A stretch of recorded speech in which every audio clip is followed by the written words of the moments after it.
Welcome to the Coop Tank. I'm your host, Steve Cooper, coming to you from SuiteRecording in beautiful Mount Laurel, New Jersey. And I'm here with my producer, Joe. And Joe, I got to tell you, so Joanne bought some plums. And I love plums, and I ate one this morning, and it sucked. It had no taste, and I'm very bummed. I was all excited for the plum. But I'm a big summer fruit guy, Jersey peaches, blueberries. What's your go-to fruit, Joe? If someone said, Joe, you can eat one fruit, what is it? Oh man, especially in the summertime, Coop, it's got to be a nice orange or a clementine. It's just the best, and I love it. It Okay. always seems to hit the spot. Okay, you know what else is the best? SuiteRecording people. And Joe, tell us a little more about SuiteRecording. Yeah, at SuiteRecording, we help brands and businesses, organizations to leverage the power of video content, podcasting, and YouTube to amplify their message and reach their audience efficiently and effectively. We can help you with everything from planning your content to recording it and editing it, publishing it, and growing it too. So if you're interested in learning more about that, and there's a lot more to SuiteRecording than that, you can contact us anytime at hello@suiterecording.com or visit us on the web at suiterecording.com. That's SUITE. Take it away, Coop.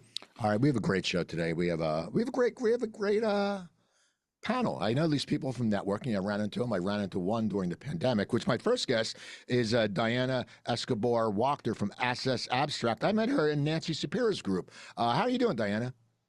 I'm well, thank you, and thank you for having me. You're welcome. And then a guy who goes everywhere, and he can eat a whole banana split. It's amazing. This guy saw him eat a whole banana split after eating like a burger, and it was insane. And it's the solar guy. It's Albie Delgado. How you doing, Albie? Hello there. And it was a chicken fajita. That's what it was. It wasn't a burger. All right. And finally, a guy who unfortunately lost to mid in the pie eating contest of the Gloucester County Chamber of Commerce from Penn Bank. It's my buddy Alex DiTullio. How you doing, Alex? Yeah, doing great, Cooper. I got to correct you. I've lost multiple times to mid in the pie eating contest, so but happy to be here. All right. So Diana, tell us a little about what Access Abstract is and what you do.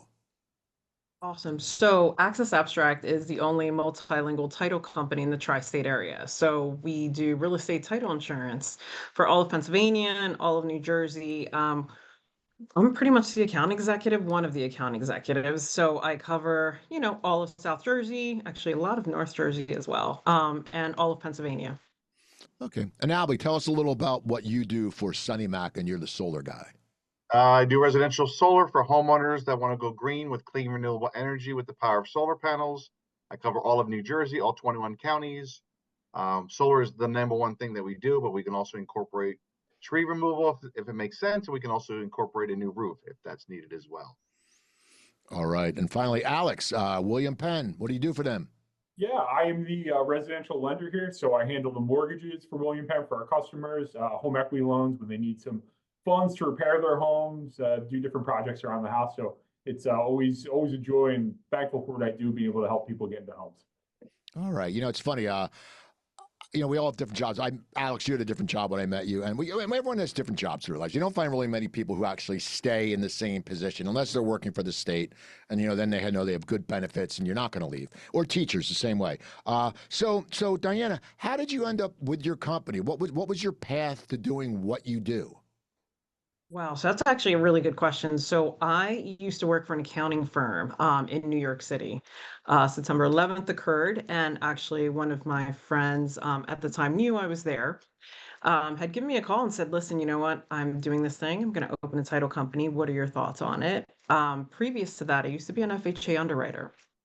So he actually did know that. So he asked me to join, and I did. I literally helped him grow it to the point that another South Jersey company ended up buying it. And I decided, you know what, it's time for me to go on my own. So I did. So, life changes and you pretty much have to move or stay with the change that you currently have. Okay. How about you, Albie? How'd you end up in solar? Because I know you've done a lot of things. Everyone says you've been in sales for a long time. How'd you end up being the solar guy? Well, I've been in sales for about 30 years. I've done water conditioners, Kirby vacuum cleaners. I did mortgages for 12 years. Before 2008, that's when I got kicked out.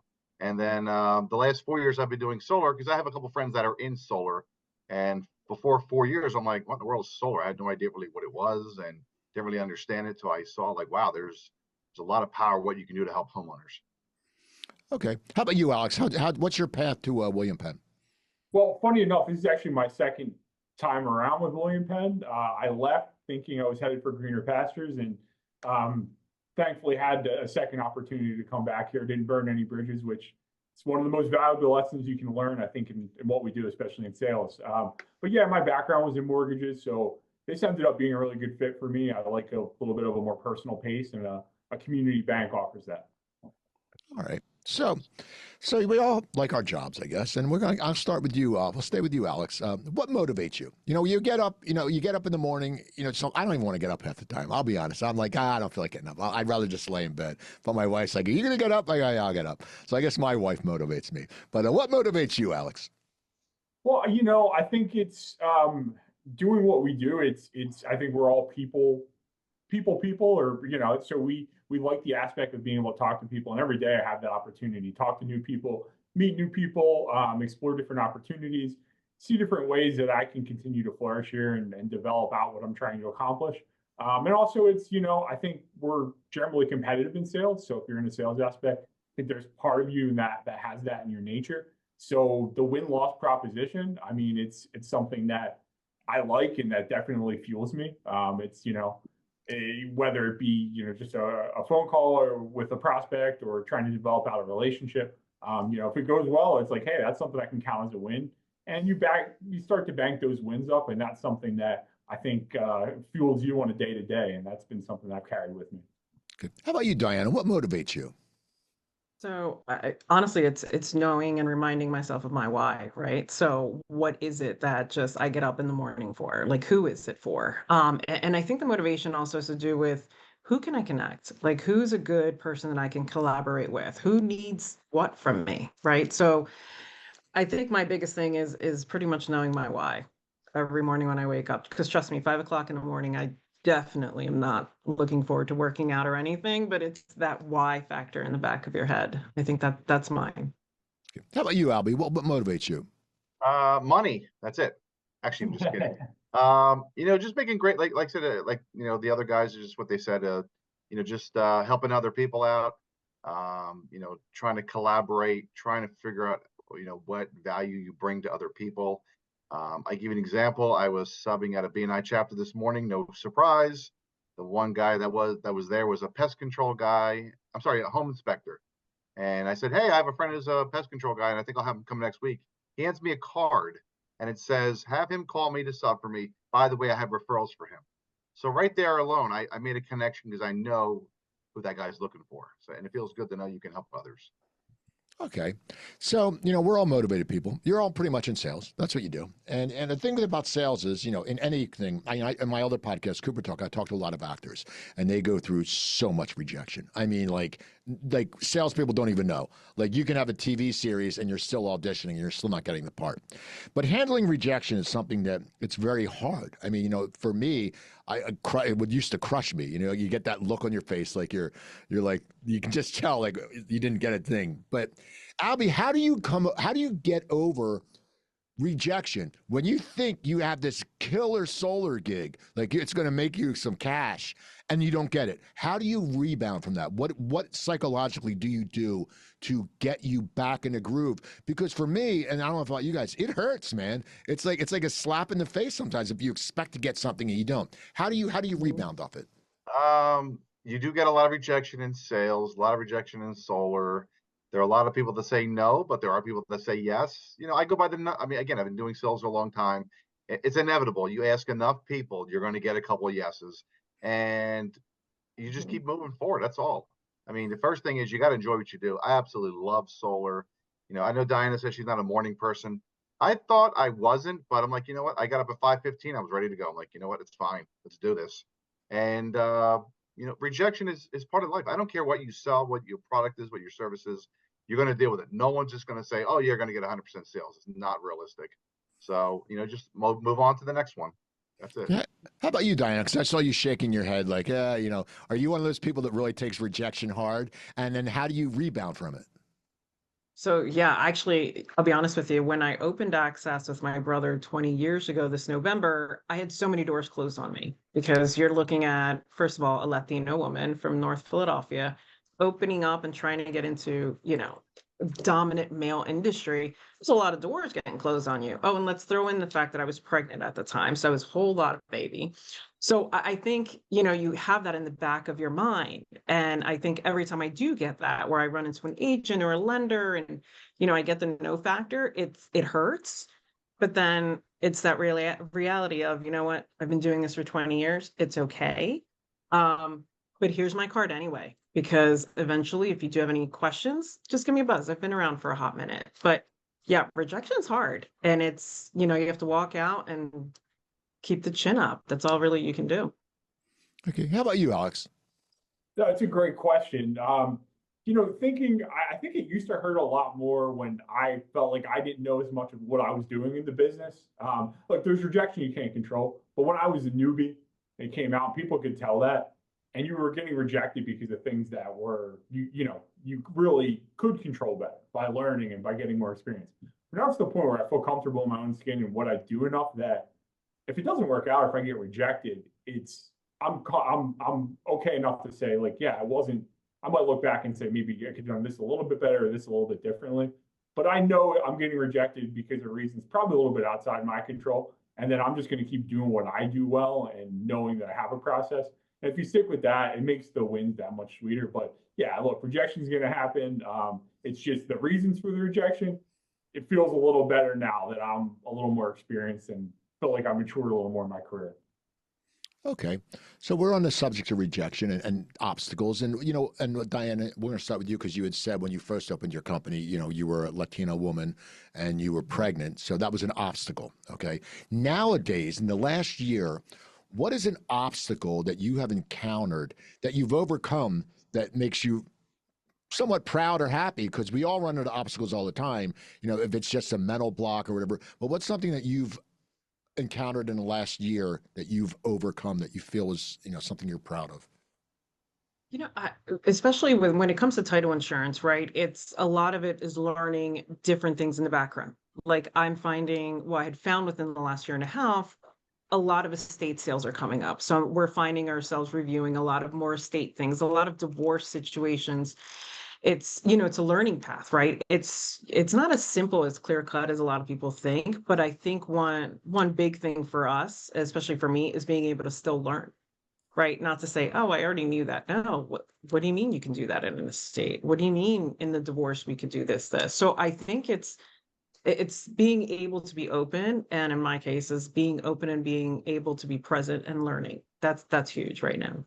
Okay. How about you, Alex? What's something that you've an obstacle you've overcome because you switched back into your industry? So there's probably some shit going on that has changed since you were in industry. I mean, so what is something that?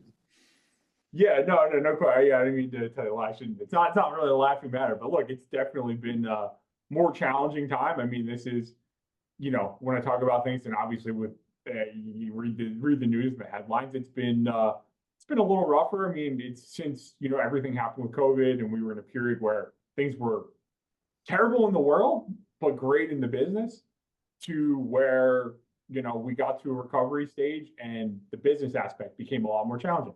Rates are a lot higher. There's a lot less inventory. It's a lot more competitive to get deals.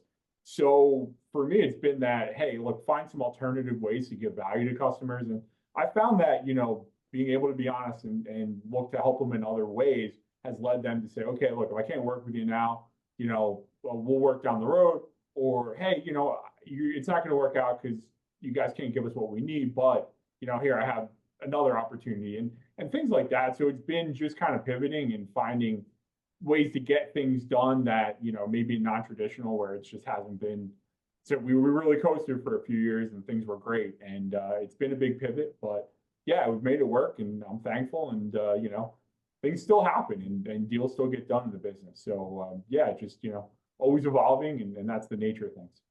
How about you, Albie? What's an obstacle you've overcome besides that big banana split? I can't get over it. I just see Albie just eating this damn banana split. It's like I haven't seen anyone eat a banana split since I was a little kid going to the Richmond's next to the Cherry Hill Library, and I was sort of jealous, but I wouldn't want to leave it there because I wouldn't finish it. But what's an obstacle you've overcome? Well, first of all, I haven't had a banana split in probably 15 years, so that was a joy. Obstacle, I think every day you're learning. I'll give you an example. A lot of people in my industry are cold calling and knocking doors, and I've resisted it for long. And I even tried it for a few weeks. And the problem I keep running into is that, you have people have a Ring doorbell, or they have some sort of, imitation Ring doorbell, and they don't answer the door. Maybe it's just me. They just think, who the hell is this guy, bothering me? So I'm always looking for ways to, shuffle the deck. So, for a while I was targeting realtors, and then this guy came up to me at a meeting. He says, "Why are you going after realtors?" I said, "You should be going after the real estate brokers and the team leaders. That way you can be a guest speaker and get in front of more people." I'm like, you know what? That's a phenomenal idea. So I guess the point I'm making is you don't know everything. And sometimes you come across people that are giving you a sound advice, and sometimes you should take it. And I've been doing that more and more, and just trying to manage my time more effectively. It's funny about the people knocking the doors. I swear to God, it's like the hottest day, and these guys are coming in their or FiOS or their solar or their some other thing. The energy where they switch your energy to their account. But I'm like, man, these guys, I give them credit because it's like 99 degrees and we're eating dinner. I have the window like, no. But I'm like, those people are the people you want to hire because they're so hungry. If you put them where you gave them leads, they would probably close everything. So I give them respect, even though they're a pain in the ass. I give them respect.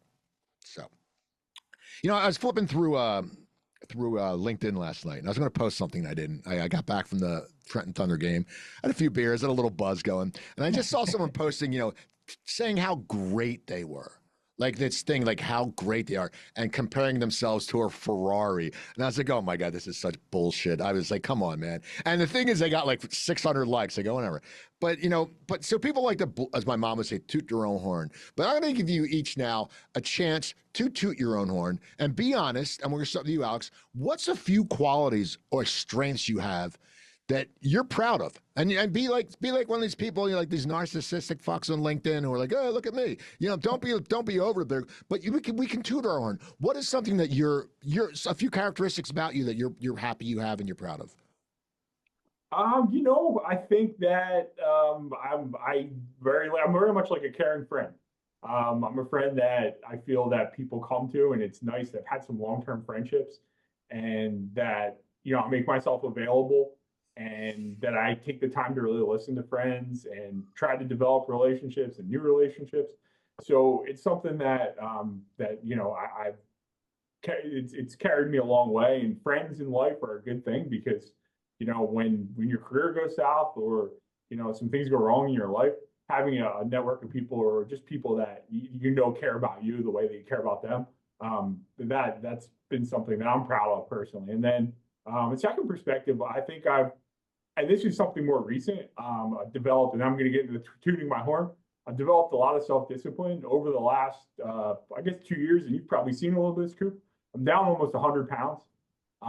So it's been through, I haven't, and I don't judge anyone who's done any of this stuff with the different shots and this and that. Oh, you said you lost 100 pounds? Yes, correct. I was just going to ask the same question. Congrats. Yeah, thank you.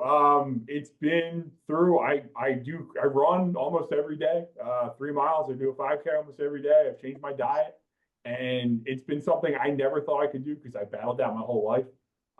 So being able to see that now, and it's something that's given me a lot of personal pride. So just, on a big picture perspective, and then something internally, I never thought that's something I could do. And, I'm proud of myself for that. But yeah, everybody else talks now. I've seen your the change on Facebook. I remember when I hadn't seen you for a while. I was like, because you never want to ask someone if they lost weight, like, because then it's sort of weird. Like, did you lose weight, or they might be sick, But I've noticed. I saw you. I was like, holy, because I was had coffee with Lloyd Birnbaum, if you know him, yesterday, and he dropped 40 pounds. Because I'm talking to him, I'm like, God, Lloyd looks different, and it didn't look like him. I'm like, I think this is Lloyd, but that's just so. Congratulations, Alex. You've been kicking ass, and that's really awesome.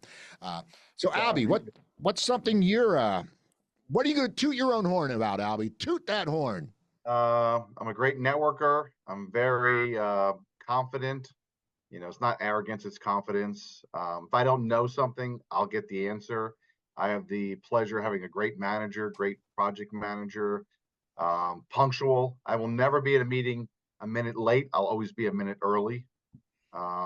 and just real. I don't BS people. I'm like, look, if I can help you, I will. If I can't, I'll give you my best recommendations. And like I said, there are a lot of people that I can help. Half the people that want to go solar can't, whether they're in a townhouse, a condo, whatever. And I will tell them honestly, look, I would love to help you, but I can't constantly present you something that I don't believe in. And it's not about the money. It's about, if you do the right thing, it's going to follow. But yeah, I mean, I have fun every day. I'm always laughing, goofing around. I am a funny person. My wife debates that, but that's okay. She's entitled. Oh, Albie. People laugh, and just every day is a fun day. All right. All right. How about you, Diana? Well, toot your horn. Give us some tooting. Give you some tooting. So next time you read something like that, respond back and say a Ducati. Like just up whatever the guy person's game Right. is. So I don't know. I honestly, toot my own horn, I would say I wear my heart on my sleeve, to be honest with you. People meet me and they're always just like, hey, I saw you, I need you. Do you know? So I love that. I love being the person where if you need someone, not in the sense I know them. And I've been doing this for so long that actually helps. And I'm very emotional. I mean, some people don't like that, but I'm hands down very emotional. I feel you should always express yourself and be present at every chance that you get. So that's me. Okay. We'll stick with the Ducati for next time. All right. All right. Now we're going to stay with you. So you got to toot your own horn. Let's sit there and give us something that something you feel is a shortcoming that you have to change. Like mine is procrastination. I procrastinate so awfully. But what is something that, as you can say, you're emotional, stuff like that, which also that might sometimes be a bad thing, but because I'm married to an Italian, so I know it's I know sometimes, but what's a shortcoming you have? So, oh man, that's a good one. So I think my toughest part is being patient, right? So I tell my kids all the time, patience is a virtue. And half the time I'm looking at myself going, that applies to me as well. You know what I mean? So I think that's something that I need to learn more of and just conscious of being more patient, to be honest. Okay. How about you, Albie? What's a shortcoming you have? I have no patience. I'm very type A, and I'm constantly being told, think before you speak. I said, believe me, I did think before I spoke. This is the condensed version of what I probably wanted to say. But I'm going to go with Diana. Patience is very tough, and I'm going to stick with that one. Okay. How about you, Alex? Yeah, I'll take the easy way out here and jump on the last two there. The patience, but I have, and this is what I've been told. My wife tells me all the time. Like I just go one speed. Everything's just and it's kind of like bull in the china closet sometimes because I can lead you to be a little bit reckless with wanting things done immediately your way constantly, and sometimes it throws you out of your headspace when you want to be able to like take a step back and slow things down a little bit. So yeah, definitely that impatience piece and just hey, look, I gotta figure a way to shift gears. Staying on the car angle there too.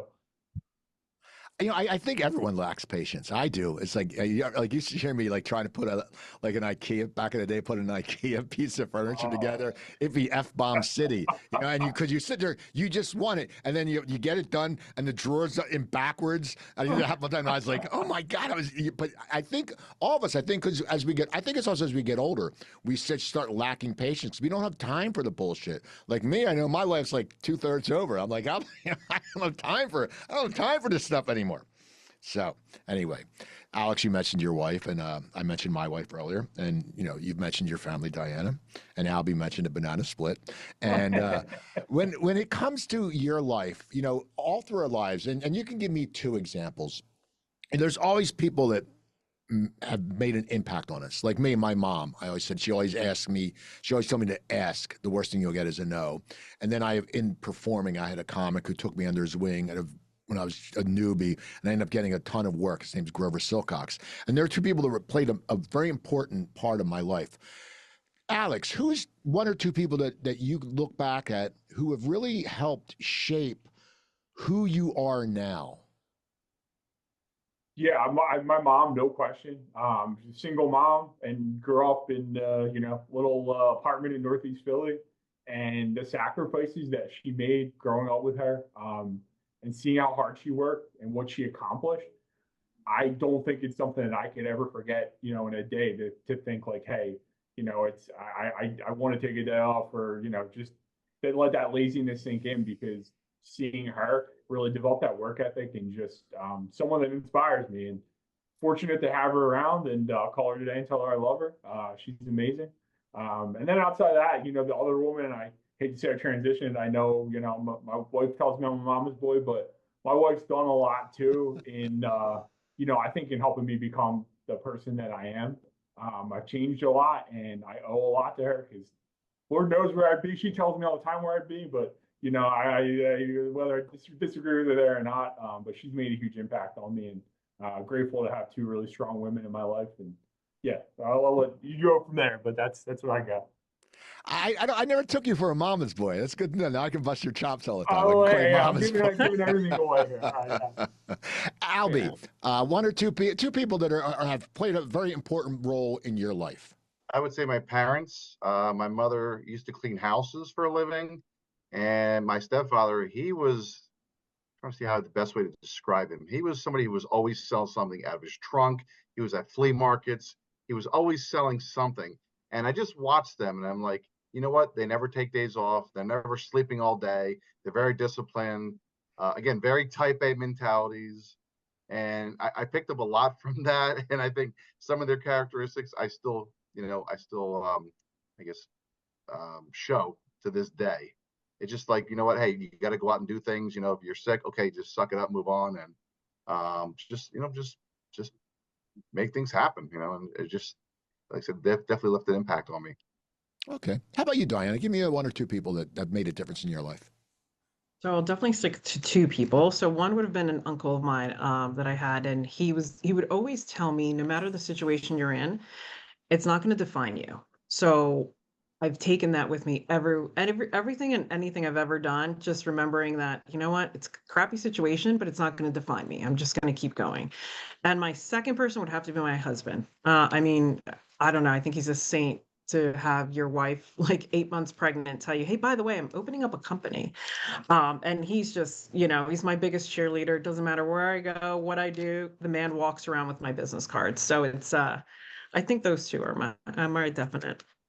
More and more I've getting people saying their spouses, and it's funny because my first wife was a complete asshole. Oh. And but no, I'll be honest, I have no problem Tell saying us that. how you really feel. No, it's true though. And funny thing is, no, I have not talked to her, and luckily I was friends with her sister on Facebook because I needed to get a divorce decree when I got married to Joanne, and I was like, I don't know how to get in touch with this person, but it's true. Like my wife is great. I mean, and yet so many people really do say that, and it's great that people are happy with their partners, because you always see people just complaining, but it's good that you all have good people in your life, and you all have good parents, and that's always good too. That's very important. So Albie, you touched on you love your job, because you're networking and all, but let's get to the bare bones of it. Why do you really love your job? That's an easy question. Number one is because I used to work for Comcast Business for 6 years. I worked for Optimum for 4 years. I don't like corporate America. I don't like people that are micromanaging me or playing favorites or playing politics or pretend they care about you. You know what?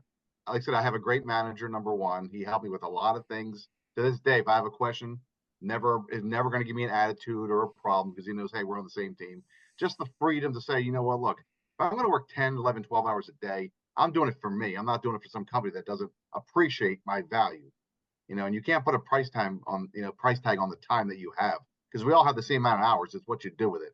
So, I love doing solar. I mean, I've been in sales, like I said, a long time. I loved mortgages before 2008. People in real estate understand what I'm talking about. But I absolutely love it. Again, it's fun. For me, it's fun. I wake up in the morning. Some people dread Mondays. I love Mondays. I mean, I get designs on a Sunday. I can get a design back. Holy crap. I just get excited. Oh, that design come back. Can I cover 100%? How big is, what can I make on it? How much can I save that person? So it's always, just fun doing what I do. And I absolutely love it. How about you, Diana? What do you love about your job? Honestly, I love meeting people, connecting people, being able to collaborate. And then when it comes to closings, I love those heartwarming settlements. I mean, I'm sure Alex has had those where the buyers genuinely like deserve the home. And then you can see everyone has like their heart on the table and is just crazy ecstatic over it. I love that. I love that warmth of knowing it's not all about like, hey, how are you going to sign my check now? But rather it's, aren't you excited you're moving into your new crib? Like just being there at that moment. I don't know. I think it's just awesome. It's really cool. Okay. How about you, Alex? What do you love about your job? Yeah, I mean, I see she kind of stole my thunder there. Diana, a little bit working in the same industry and, all the same end of transactions. So it is personally rewarding. I think that's a really rare thing. Yeah, look, hey, look, I pay my bills and get to do good things in life, so I appreciate that. But being able to work with first-time home buyers and go into a closing and it's a good experience and seeing how excited they are and knowing they get to start their lives. I mean, sure we remember like, getting that first home and getting in and all the dreams you have and, seeing their families down the road when they come to me and, hopefully someone getting their second homes, things like that. I mean, that's, along with having a really supportive environment from the administrative side, it's a very personally rewarding job. So I'm grateful for that. It's funny. All of your guys, all of you, your faces lit up when you said that. That's very cool. I mean, you can tell you really love your job. Because there are people who go, "Oh, I love my job," and then you go, "Oh, I'm gonna hate this thing." They walk away like, "Oh," but all your faces lit up, and that makes me happy. I'm glad to see you're all happy. So now we're gonna go to the flip side. We're gonna start with you again, Albie. You love your job, but there's got to be something you don't like about your job. What is something you don't like about your job? I'll give a couple examples. Number one is there's a lot of misconceptions about solar. People think, oh, it's expensive. You need a big down payment.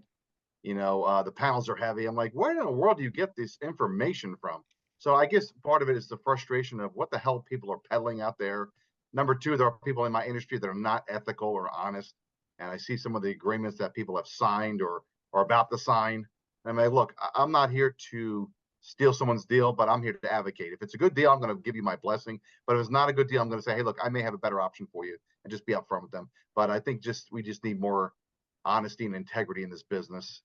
And then the only other thing I would say is, and there's nothing really you can do about this is, time frame. We take about 90 days to close a transaction. It'd be nice if we can close it. But I had one I closed in 6 weeks and I had one I closed in 50 days. So it varies on the township and the utility company. So if they can move a little faster, make me a little happier. Okay. How about you, Diana? What is something you don't like about your job? Having to deal sometimes with individuals who don't know what they're doing. Like you have attorneys who have no idea. They're upstate Pennsylvania and they want to tell you how New Jersey works, and you're sitting there going, yeah, no, that's not how it works. Or it's sometimes unfortunately, when you're title, everything falls to you. So being the one that gets blamed for, we're not closing on time, or this just happened, or after closing, hey, the electric wasn't turned on. Well, it doesn't really fall on title. So I think sometimes we kind of get the short stick a couple of times with being blamed for things that go wrong in a transaction when it really wasn't our fault. So that's tough. Okay. How about you, Alex? What's something you don't like about your job?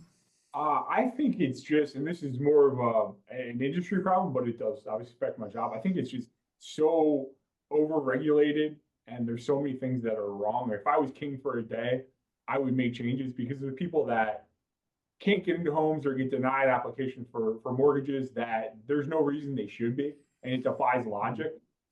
It was such an overcorrection. I know, the industry went topsy-turvy and Albie, you were on the before side of it, and I see what happens after. So look, changes need to be made, but I think there's just so much common sense that got taken out of the business and out of mortgages right now and out of lending, that makes my life tough and just makes it so I, kind of look at and pull the hairs out if I had them. It doesn't make sense to me. So that's really the biggest challenges I face. Okay, it's funny when you said "King for a Day." The song from the Thompson Twins jumped in my head. Just because I love that song. 80s, yeah, I like it. Total '80s thing. So, Diana, earlier you said you love connecting people. Okay, you love that. Okay, well, let me ask you. This is a question I want to see all because I know you're all very good networkers, and you like to refer people. Now, what characteristics does someone have to have for you to refer them? Because people always go, oh, can you introduce me? And you go, oh, no, you're sort of an asshole. I don't want to introduce you. But you can't say that. So you may go, well, I know someone, I have a brother-in-law that does that, or all the BS we do. But what are some characteristics, Diana, that for you to, and it could be any industry, for you to refer someone, what do they need? What kind of person do they need to be? It's just going to sound insane, but honest eyes, if that makes any sense to Well, any hold of on, you, hold on. right? I have a lazy eye. So does that count as honest? Does my It lazy eye does, count as honest? yes. Okay. As long as I have one honest eye and one lazy eye. Okay. Oh, No, seriously. stop. Oh my gosh. But it's being able to, when you meet someone, you have to, I mean, obviously your norm is like trust, and everything else. But for me, it's you have to just be honest. Is it someone that I would personally give a family member? That's a big one for me. So if I'm going to refer you to my own son, then it's going to come out of my mouth. If it's not someone that I can refer to my own son or to my own home, then I don't know that I can. So I think I have to trust you. I have to like you. And you know what? Quite honestly, you should have an honesty about you. Okay. How about you, Alex? What's something that a characteristic someone has to have for you to refer them? Because our word, we all know when we give someone a referral and it doesn't work out, then they don't hear it, we hear it. We look like the fool. And Diana, you're rolling your eyes. Oh my You know gosh. exactly. You have no idea. And you're Happens like, all the time. yeah, you're like, oh, well, I didn't know. But so, Alex, what is someone that someone has to have for you to refer them? Yeah, and because you know what, earlier when I first started getting into networking, this blew up on me a lot because I would do it as a way to like, hey, how can I drive a relationship? So I'm just going to try to force a refer to be somebody I met and like, oh, connecting the dots. This makes sense. I'll just refer them somebody, and then the referrals will come back my way. So as you get into it more, you get away from that, and I think the biggest value. I know it sounds simple, but like, hey, it's somebody, because I'm not going to talk a lot of business with you the first time I meet you out. So are you a good hang? Are you somebody I'd want to like, hey, I like this person. I kind of want to sit down and, have a beer, if they don't drink, have a Diet Coke, whatever. And then as I get to know you more as a person, then maybe it's like the second or third time we do a one-on-one, whatever. At that point, I'll get your industry expertise. We'll talk a lot more business. So that's it. But if they're not a good hang from the start, and I'm like, man, this isn't a person I really want to personally be involved with, or, then even if they're good at their business, we're probably not going to get to that stage. And I might leave some meat on the bone by looking at it that way. But truthfully, that's just kind of how I live at this point. Okay. How about you, Albie? What do they need for you to refer? First of all, this is a great question. I love this question. I love that I didn't go first. But I will say I've actually been in this situation. I mean, I've been networking for over 20 years. So you basically asked me, hey, do you need this, that, this, that? I already have people. But again, these are people that I know I would use. And there's no hesitation. But something that I've learned in like the last 2 years, sometimes you'll meet somebody at an event, maybe cocktails with Cooper. There you go, it's a cheap plug for you. And you'll collect a couple business cards. And then and I have this rule. I have a baseball rule. If I call you 3 times and leave 3 voicemails and you don't call me back, I'm not going to work with you, because if I have to chase you, I'm not going to have somebody else have to chase you as well. But I've been through the situation again in my B&I chapter. This is probably about 4 years ago. My daughter bought a home. I said, look, don't worry. I'm going to help you with everything. I said, I got the people in my chapter. And I said, don't worry. They were going to take care of you, because they know if they screw up or fumble the ball, they're going to hear it from me. And luckily for them, they did the right thing. Everything was done the way it needed to be done. Everybody was happy. So it's an easy, great question. Okay, thanks. Okay, so we're all our life goals change. Things change in life. Our what we want. What we live for. Me, I'm just happy I have a roof over my head and I have a good wife. I can sit there. I eat great meals. I'm a very good cook. Albie knows. I put these pictures. I just had a seafood week. Six nights of seafood, $20 total. And it was. I had ahi. I had mussels. I know how to shop. My mother was from. Her parents were immigrants, so they were frugal. So I learned their frugality. But that being said, I consider myself successful. Not big money wise, but I consider myself successful. Alex, what is success to you in this point of your life? What do you consider success? And then we're going to follow up with another question. Yeah, this has changed so much, and this take me off in a whole different direction. But yeah, I think talking what you're talking about. Are you comfortable? Like I don't. We're especially being in sales. You could always say like, hey, I should be making so much more. I could go here and do this and that, and you chase things. But then you realize, and you take it kind of like big picture, and said, hey, do I have a good roof over my head? Am I happy in the house I'm in? Yeah, maybe we got to fix the roof a little bit or do this or that. Hey, do I drive a car I don't hate? Am I able to take a vacation with my family, a couple times a year and get to enjoy life? Do I get to eat good meals? Things like that. Those are, if you start to being able to enjoy them and not always chasing, that's the biggest thing in success, where you can kind of be comfortable and realize and take a step back and say, yeah, I have everything I really need. There's always more. You could always look at that, but then you'll never be happy.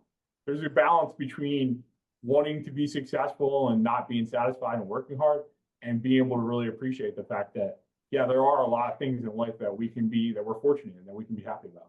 Okay. Well, okay, I'm going to follow up that question. So what is happiness to you then? I mean, so we just, it's being able to look forward to. My wife and I, we just got back from a cruise. We took a cruise to Alaska. It was an amazing trip. And we got to look forward to that cruise, for like 6 months that we booked it, and getting to experience that. And her parents came, and I get to have that kind of joy with my family and see really cool things. I mean, something that's, it's not small, but something like that you work for and you can go afterwards, like, yeah, that's kind of what this is all about. Like, being able to do something cool with people I love. How can we be more fortunate? It's I was lucky enough as a kid to be able to spend a day on the Wildwood Boardwalk. So for and to be able to think now, I'm looking out into a ship and seeing a whale jump out of the ocean. Christ, I mean, that's amazing. Like, so for me, it's long-winded here, but that's it. Just being able to really appreciate things and not just take them for granted. Okay. Albie, success, happiness. Go success first, then happiness. Success is doing what you want to do every day. And again, I get to do that. I work out of my house full time. I'm out and about. Whether I'm in Long Branch, Eatontown, Woodbridge, Cherry Hill, Medford, I'm always out and about having fun. I'm like, you know what? I don't want to sit there and say this is like a job, but I enjoy this every single day. So I think having freedom to do what you want versus having to work for somebody that, puts so many chains on you. So that's the first part. And what was the other part? The other question? Happiness. You're successful in your job, but what's happiness to you? Seeing my kids happy, my grandkids happy, and just spending time with them and being a resource for them. Because again, growing up, I mean, I had great parents, but they didn't know a lot about the world, about finance or retirement or investments or Bitcoin or any of that stuff. So it's like I can kind of navigate them like, hey, you got married, you need to get life insurance. You need to have a financial advisor. You need to do that. I mean, are they going to listen to everything? Diana, you know that. They're going to listen to half the shit if you're lucky. Like, look, I'm not going to tell you how to run your life, but certain things you need to have in place, because you laugh at me for being old, but you know what? You're going to be there one day too. So the joke will be on you. Exactly. How about you, Diana? Success and then happiness. So years ago, success, obviously you would think material and everything else. I think nowadays success is, I'm going to have to steal it from Albie, just being self-employed. You get up in the morning and you're, hey, I'm going to go here. Guess what? Today I'm in media. Tomorrow I may want to work. I may want to not work. So I think success is being able to have that flexibility and owning it. Because obviously, you own and you're controlling your destiny. Happiness for me, honestly, is being able to spend time with my kids, us being able to do trips that, I'm not going to financially give you something, but I'm going to give you the memory of a lifetime. So for me, that's happiness, being able to do the trips, being able to, take them out, and then, have my 13-year-old look at me and be like, hey, Mom, I was actually in Switzerland and I saw the Alps. No one's ever done that. Like, yeah, but Mom's not going to buy you the newest iPhone. So, it's that give and take, but now he knows what real happiness is. It's not necessarily monetary, which is nice. Okay, that's good. That's good. As Warren Zevon said, enjoy every sandwich. That's what the late great Warren Zevon said. So we all network. We all like networking. I mean, networking is fun. If you could, some people, are nervous, and that's fine. But it is, and you meet some idiots or skunks out there, but you meet some good people. So we all like networking. So I'm not going to ask you what you like about networking, because you've all pretty much hit on it. Connecting, Albie, just meeting people. Alex, the same thing, hanging with someone. So on the flip side, we'll start with you, Diana. What do you not like about networking? Because to every pro, there's a con. We can't be sitting there, we can't walk around going, I love my job as you're shoveling shit, which you might love your job shoveling shit, but I don't think you can. But what is something that you you don't like about networking? Yes, the one thing I don't like about networking is outside of the fact that I'm always networking and I'm here, there, and the next place, I'm actually very shy coming into like a networking event. So in the back of my head, I have to always have like a song that just kind of gets me motivated. And, I don't know. It's the jitter of, oh, great, I'm not going to know anyone. This is going to be mad uncomfortable. Like, great. And then you walk in and you're just like, yeah, of course I'm going to have that Guinness with you. And then, then you warm up. So I think it's like the jitters, right? I mean, I think we all go through networking events and you jump in and your mindset, oh, I'm meeting so and so, so and so, so and so. For me, it's, I'm going to walk into an event and I'm not going to know anybody. It's, for me, that's what I don't like about it. It's the fear factor that comes on in the beginning. I think a lot of people. I'm actually shy, and I'm not shy. I'm introverted, and that's no lie. And that is no lie. Like, you'll see me at an event. I like to sit by myself and see who comes over and talk to me, because I don't feel like dealing with people. I that's true though. I mean, if I meet someone I click with, I can talk to them all night. But if I don't like to be. You know what it is? I don't like to be that guy. Like, the guy who walks in like, look at me. Like, I had one guy sit there, I heard him go, hey, sit with us. We're at the cool table. I'm like, what are you, Fonzie? Like, what are you going to take my lunch money? It's like, shut the fuck up. I'm sorry, but it's something. We all have things we don't like. Alex, what do you not like about networking? Because you've always been such a polite guy from when I met you. You're just a nice guy, but there's got to be something. There's got to be a little part of evil, Alex, that there's something you don't like about networking. Yeah, I mean, honestly, the hardest thing is, and it kind of probably plays into the nice guy aspect, is I wish it's not being able to help people you meet that you like. I mean, because you meet so many people, and I think I've always carried the expectation that, like, hey, yeah, got to find a way to help somebody, and that's what they're here for, and I want to make this worthwhile. So you develop this relationship, and, and there might be a little bit more pressure on that we put on ourselves in that, kind of mind frame, but at the same time, it's like you meet somebody great and you just don't have something that can benefit them. You might try to find different ways, and it's like, okay, well, maybe I can connect you with someone that can. There's always ways to backdoor it, but you meet someone and you're just like, and they're asking for help, and you just can't necessarily do it. And those are where you kind of wear it with you, like, oh man, I don't know I'm going to see this person again. So I mean, it said you keep those relationships, and hopefully down the road it can work. But you meet so many good people, and I think a lot of us are always in this for the right reasons, that, there's people you can't help that you wish you could. And that, and that's something that I do carry with me. Okay. And besides the food at some events, Albie, I know you're I know you bitch about some of the B&Is, but Albie does love the lobster biscuit one, but I don't think he raves about this guy going to go, I had the best lobster biscuit, this B&I meeting. And I don't want to join B&I. I might just go as a sub just for free meals. Oh, absolutely. But Albie, what do you not like about networking? Well, there's two things, and I think the other members brought it up as well. Sometimes you'll go to an event and you'll talk to somebody and they're like, oh, I'm a fractional CFO. And the first thing I'm thinking is, what the hell is that? And there's no way in hell I can help you because I have nobody I know that does that.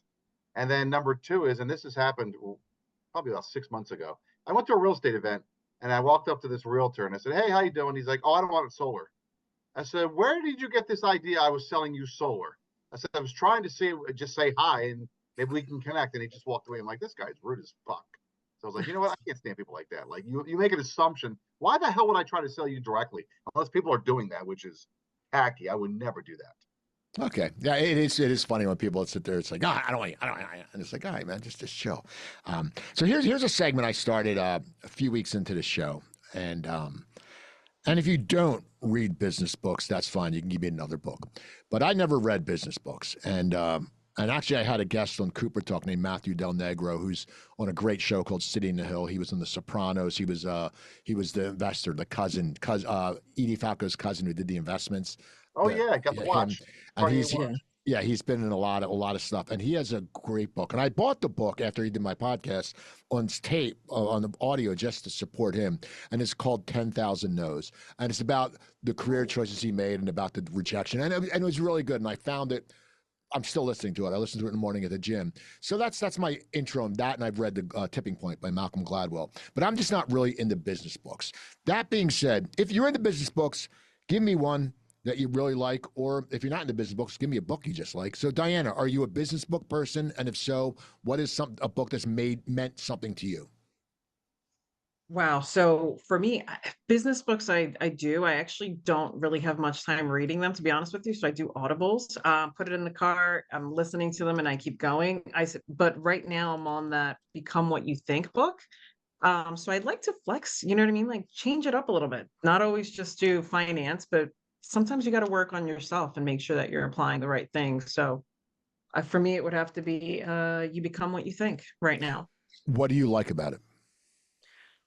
It gives me an introspective of being able to see, this is where I am right now. But really, if my thoughts were different, then I really should be aiming more towards something else, and maybe I'm in the position I am because I thought differently, on that day. Okay. How about you, Yeah. Albie? Are you a business book guy? Uh, Books are great. My daughter loves to read books. I will tell you honestly, my favorite book is what the hell is it? Rich Dad Poor Dad from Robert Kiyosaki. That book I love. I could read that book like over and over because I like that it was two perspectives of basically a W-2 person and an entrepreneur and two paths that they took. And it's amazing, like just changing your perspective, what your life can be or what other opportunities out there if you expand your mind. People have mentioned that book before, and actually, there used to be an old TV show miniseries back in the day called Rich Man Poor Man. It's before you guys' time, and there was a guy named Falcon Eddie, and he beat Peter Strauss with a hammer. I still remember that. Ed Asner was in it, and I interviewed Ed Asner once, and he's exactly what you think Ed Asner would be. Just this crotchety old guy with his pants pulled up, and we're taking a picture, and he looks at me after the show. It was in Burbank when I did it in the studio. He goes to me, he goes, joking around, wipe that smug fucking smile off your face. And I went, oh man, that's awesome. Ed Asner cursed at me. It doesn't get better than that. Alex, I know you're a book guy. I know you just have. Yeah. So give me a book or two that have made a difference and that you like. Let me give this one is great, and I don't like pure business books. I find kind of dry and tough to get through. But I like when they're mixed with things I enjoy. This is I'm a big fan of The Bear, the television show. So this came up Love on it. season 2. So this was Coach K from Duke, Yeah. Leading with the Heart. Sid was always reading that, and so I picked it up. It's awesome. I mean, really like great book to get through, and it goes through his life in coaching, ton of life lessons. Incredibly interesting. So if you're a book fan, if you hate Duke, you're a sports fan, whatever. Even so, it's still an interesting read. And a lot of really good life lessons that are mixed in. And the other piece of it from that last season of The Bear, too, these are the two best books I read tied to that. It's called Unreasonable Hospitality. And a lot of what they showed was based on this. And it was by the guy who was the manager of 11 Madison Park in New York. Really famous restaurant and won best restaurant in the world. I believe it was 4 years ago. And he goes through basically the way that he does hospitality. In that, they go so far above and beyond. Like they had a family that was from Switzerland that was in eating at the restaurant. And the kids didn't really it was snowing out. And these are kids that, they saw the snow and they got really excited. I mean, obviously they see snow in Switzerland, whatever, no big deal. But the restaurant manager had them go out and get sleds, had his staff get sleds. So the kids could go in Central Park and sled. Things like that he goes like above and beyond, and that you can really take that to business. Like it seems unreasonable and something like that's crazy for people that are coming to your restaurant, but that's what separates somebody from being the best restaurant in the world versus like, yeah, they have great food, but I'll never come back and pay that. So I think it was so cool, really good to get through, and like the different things that he did, really interesting. So those are two that I really recommend that like you tie into what lessons about business, lessons about life, but they're not dry and like, oh my gosh, this is really tough to get through. Okay. It's funny about the Bear. The Bear's sister on the show, the guy who plays her husband is also in those progressive commercials as you're becoming your parents. He's one of them. He's in the one in the elevator is like, hey, you guys from out of town? I always laugh because I kept saying the bear. I'm like, why do I know that guy? Why do I know that guy? And I go, oh yeah, he's in the. And I know you like those commercials, Albie. The ones. Yeah, but that's the bear. And real quick, and not to cause any arguments, but the bear is not a comedy. I love the bear, but it gets nominated for Emmy for a comedy. But like White Lotus gets a drama. Let's flip flop that Emmys. Let's flip flop that because bear is not a comedy. Yeah, correct. The one with the actor is from Shameless. Yeah. Right. I was on an episode. I was on 2 episodes of Shameless. I'll tell you guys about it another time. I didn't know that. Oh, Yeah, I was there was one scene where it was the gay Chicago firefighters were playing the gay cops in softball, and I was one of the people with cops who ran, and we all got into a fight, and it was awful because we shot it in North Hollywood, and it was like 100 degrees out, and we had to dress like it was winter. It was awful. That's cool. So, I mentioned social media earlier. You know, the person with the Ferrari. Oh, look at me, and you know, social media is so important. You know, I reach out to people, I get people for this show, and it is. You have to promote stuff. And I think there's a lot of people that use social media very well. Okay, very well. But there's also a lot of people who just bastardize it. They just screw it up, man. And I don't like that. And I don't like people telling me how I should live my life. It's always someone who's an expert. They're an expert on how I should live. Well, you know, I've had a pretty cool life. I'm not going to complain. And, you know, so don't tell me how to live my life. The mistakes I've made and I know. But that being said, what is something, Diana, you don't like about social media? Or LinkedIn. We'll go LinkedIn specifically. Facebook is completely different. LinkedIn, we'll say, because LinkedIn's more business oriented. You know what I don't like about LinkedIn right now is that demand where people who just don't know how to use it. To be honest with you, everyone thinks it's going to be the new business Facebook. So I'm finding a lot of videos that are really unnecessary. You're finding a lot of like that kind of content where it's not meant for that. It's meant for business education. Hey, you know what? This is something new. This is something to think about, out of the box, corporate way of doing things. But now I'm seeing a lot more of non-business things that are popping in there where, you know what, there's a time and a place for that. And literally a different type of website that you can use, whether it's Facebook, Instagram, Pinterest, whatever. I'm seeing that the deviation is now becoming blinded, to be honest, which is a shame to say. So you're saying I shouldn't post a picture of me walking down the beach in a Speedo? No.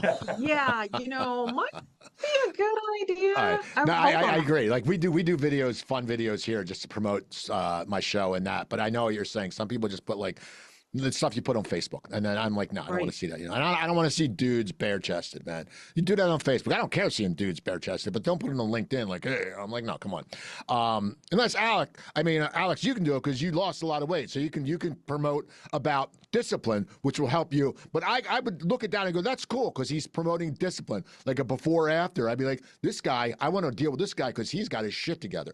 But that's just me. I don't want to see you in a Speedo though. So no Speedos for Alex. Albie, what's something you don't like about LinkedIn? That's easy. I get bombarded with advertisements. Hey, are you a solar installer? Do you want leads? Do you want to improve your website? And I get this all the time. Like, man, they're just relentless. So it's like and I don't really use LinkedIn because it's more B2B and I'm B2C. I'm sure there's a way I could use it, but you know, I am where I am. Yeah, it's funny about that. Someone sent me, because I worked for Coit years ago. Like I've been with them for 3 years. Someone just sent me, you know, if you need leads for restoration, I'm like, dude, look at my profile. I haven't worked for them forever. It's like I hate people who don't do their research. Yep. Like, you know, do your research and then come at me. And if it's cool, I'll like it. Alex, something you don't like about LinkedIn? Look, and I respect technology, and the advancements we're making, but the AI posts are just, I mean, you don't have anybody's perspective anymore because people I know that were writing the most like clearly in their voice, which I respected, whether it's good or bad, are now just having these like, you know, 5-page AI posts generated. And it's like, what is your opinion? Where are you in this? If you're just doing that, I don't respect that. And like, that's not telling me anything. So if we're just getting AI's take on every industry on LinkedIn through posts anymore, what value is that really providing? So yeah, I mean, I missed whether it was right or wrong and whether people were really providing a ton of value with their own opinions. at least it was their own. So I wish we'd get back to more of that. Yeah, I always say that's the way to sell yourself is having AI write it. To be honest, I agree with you so much. It doesn't make sense. You can always tell because it's all spaced right. That's why if I put a longer post, which I usually don't, like if I see more, I usually go, no, no. But I always put at the end, this is not AI generated, just to give an FU to the AI because it's trying to kill a Hollywood industry, and that sucks.